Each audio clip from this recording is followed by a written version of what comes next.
హైవ్యూస్ శభాష్ భారతీయులు అంటూ అమెరికా ప్రధాని జో బైడెన్ మెచ్చుకున్నాడు. ఎందుకు? అమెరికాలో జరిగిన ఒక పెను ప్రమాదం నుంచి ఓ రకంగా అమెరికాను కాపాడినందుకు.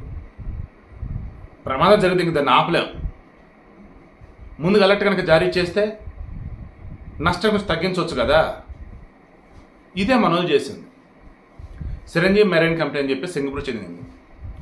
వాళ్ళ కంపెనీకి సంబంధించిన ఒక షిప్, దాని పేరు డాలీ.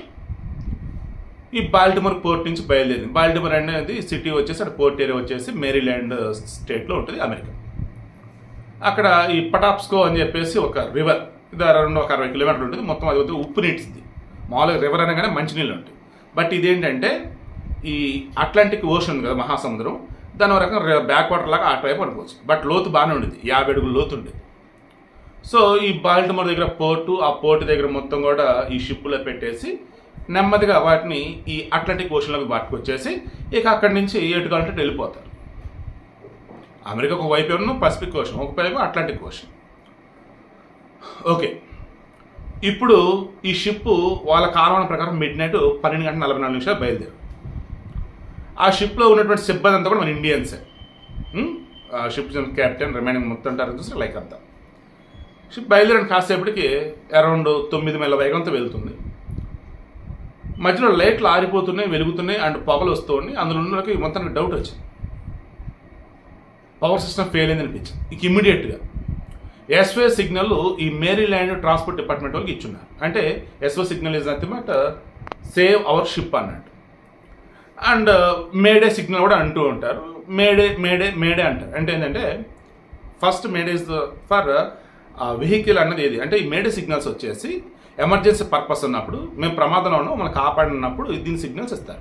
నీరు పోయినటువంటి వాళ్ళు గుర్తించేసి ఈ సిగ్నల్స్ని అప్పుడు వాళ్ళు కాపాడతారు. ఇవి ప్రధానంగా ఏరోప్లేన్కి సంబంధించి కానీ ఈ షిప్లకు సంబంధించి కానీ వాడుతూ ఉంటారు.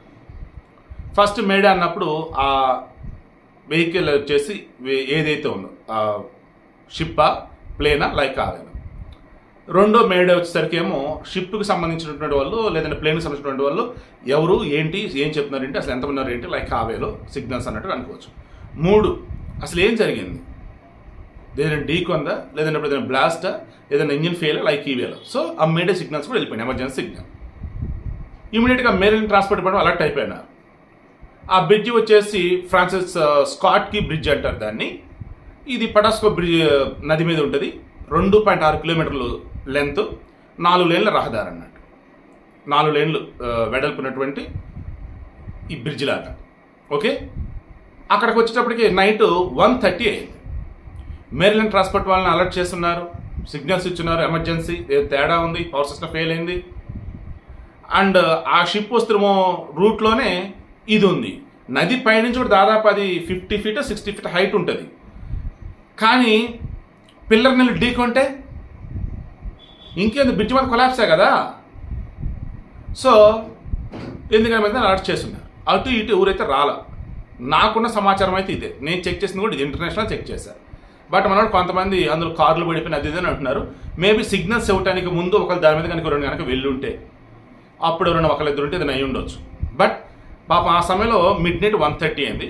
ఆ సమయంలో ఈ ఫ్రాన్సిస్ స్కాట్ కీ బ్రిడ్జ్ మీద 6 పని చేస్తూ ఉన్నారు. ఆ బ్రిడ్జ్కి సంబంధించిన రిపేర్ పనిలో ఏవోటి. పాపం వాళ్ళు 6 అయితే పడిపోయారు. అండ్ ఈ షిప్లో 22 మనవాళ్ళు ఎవరైతే ఉన్నారో సేఫ్గానే ఎలా చెప్పాలి దాన్ని, సురక్షితంగానే ఉన్నారు.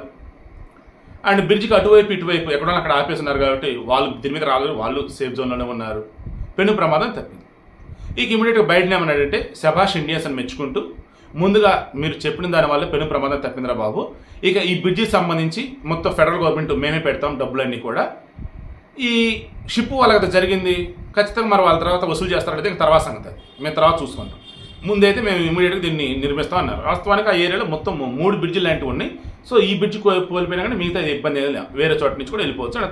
యుద్ధ ప్రాతిపదికన దీన్ని కూడా నిర్మిస్తామని చెప్తున్నారు. ఓవరాల్గా జరిగింది అయితే ఇది.